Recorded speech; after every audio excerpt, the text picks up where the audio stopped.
মুখ্যমন্ত্রীকে উপহার দিতে ভোটের লক্ষ্যে শ্রমিক সংগঠনের দেওয়াল লিখন।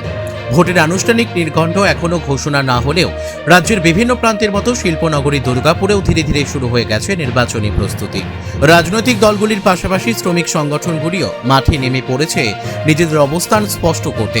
রবিবার দুর্গাপুরের পরেশনাথ কারখানার গেটের সামনে এমনই এক রাজনৈতিক ছবি ধরা পড়ল, যেখানে শুরু হলো দেওয়াল লিখনের মাধ্যমে প্রচার।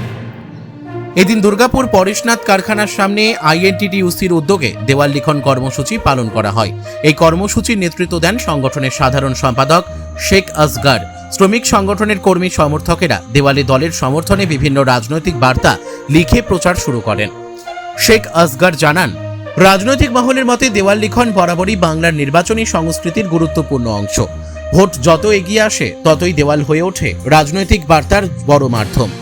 দুর্গাপুরেও তার ব্যতিক্রম নয়।